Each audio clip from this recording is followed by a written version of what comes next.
Un doigt humain a été envoyé par courrier à l'Élysée. Le doigt coupé a été récupéré par la police. Une enquête a été ouverte pour menace plutôt de crime ou de délit contre un élu. Contacté, la présidence n'a pas souhaité commenter ce qu'on lit dans Valeurs Actuelles, dans leur publication du 12 juillet 2023 à 20h. Donc on nous dit en fait que le doigt appartiendrait à la personne qui a envoyé le courrier, mais on nous dit aussi que il y a une procédure qui a été déclenchée contre le monsieur pour qu'il reçoive les soins adaptés, appropriés. Et cette affaire, en fait, illustre quelque chose de profond qui se passe aussi dans notre vie. Mettons le président de côté, mais centrons cela sur nous-mêmes. Imaginez-vous, vous arrivez chez vous un matin, vous ouvrez votre boîte à lettres et vous trouvez un doigt. Le président encore Macron, heureux pour lui, c'est pas lui peut-être qui ouvre sa boîte à lettres le matin, donc c'est quelqu'un d'autre qui a découvert ça. Je vous demande juste de vous mettre en situation un seul instant, de vous imaginer ouvrir votre boîte à lettres et de voir un morceau humain que quelqu'un, peut-être qui vous aime pas, vous envoie. Comment vous allez réagir? Premièrement. Deuxièmement, il ne faut pas laisser la haine que quelqu'un a fait naître en nous nous séparer de quelque chose qui est vital pour nous, de quelque chose qui est nécessaire pour nous, de quelque chose qui est important pour nous. Vous voyez cette main. Vous avez cette main. Un seul instant, s'il n'y a pas ce doigt, est-ce que je peux attraper les choses de manière évidente? Si j'ai pas le pouce, est-ce que je peux attraper les choses de manière évidente? Pareil, si vous n'avez plus votre majeur, imaginez que vous avez que ça. Comment vous faites pour attraper? Vous voyez, donc dans tous les cas, ce monsieur qui s'est amputé de son doigt se retrouve handicapé de quelque chose. Et à quoi cela aurait servi? Est-ce que s'il a une cause politique derrière, est-ce que vous pensez vraiment que le président de la République sera tellement ému et touché qu'il va reculer face à une décision, par exemple, qu'il a déjà eu à prendre? Est-ce que vous pensez vraiment? En fait, si les moyens que vous allez utiliser pour faire valoir votre cause vous handicapent plus que ne vous aident, n'utilisez pas ce moyen. Vous êtes salarié. Peut-être que la politique du gouvernement aujourd'hui ne vous permet pas de vivre. Je ne prends pas un cas général. On a déjà une vidéo ici sur cette chaîne pour aller voir sur la différence entre la richesse et le talent.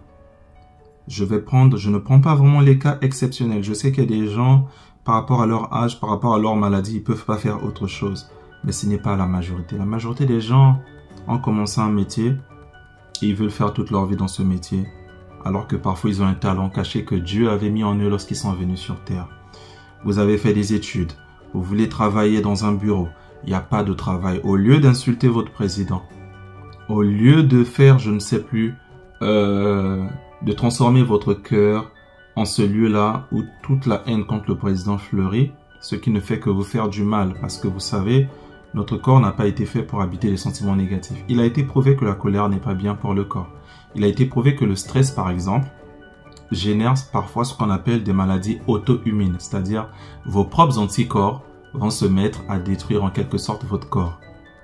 Il a été montré que la tristesse n'est pas bien, c'est prouvé scientifiquement. Donc ce que je dis, ce n'est pas du pipeau, c'est une vérité. Comment vous faites pour vivre avec un doigt en moins? Ne laissez pas une situation vous pousser à vous soustraire d'une partie de vous. Dieu vous a créé tel que vous êtes bon. Les humains vont toujours, dans leur relation, ne pas toujours tomber d'accord. Mais s'il faut qu'à chaque fois qu'on n'est pas d'accord, à chaque fois qu'on est bloqué, qu'on n'est pas entendu, qu'on puisse s'amputer, On sera tous un jour des handicapés. Si je devais couper mes oreilles parce que ma femme crie tous les jours dans mes oreilles, en fait, j'ai rien compris. Il y a d'autres solutions que d'arriver à ça. Ensuite, dans l'absolu, le président Emmanuel Macron ne restera pas à vie. Il va faire son mandat, il va partir, mais toi, ton doigt ne va plus repousser. Est-ce que ton doigt va repousser? Mettons de la tempérance dans nos décisions. Si cet homme vraiment n'est pas stable, mentalement, moi, en tant que chrétien, je prie que Dieu lui fasse miséricorde, qu'il retrouve la guérison, et aussi les soins qu'il est en train de recevoir, que ça porte du fruit. Mais j'insiste sur un simple fait. Ne laissez pas des situations ordinaires détruire votre vie. Parfois, vous étiez quelqu'un qui est en train de prier, mais parce qu'on se moque de votre prière, parce que on critique votre manière de prier, n'arrêtez pas de prier. Cela va vous handicaper, c'est votre vie qui va se détruire. Je parle des choses que je connais profondément. Ne laissez pas le regard mauvais de vos responsables, de vos collègues sur vous pousser à vous suicider. Cet homme a coupé son doigt.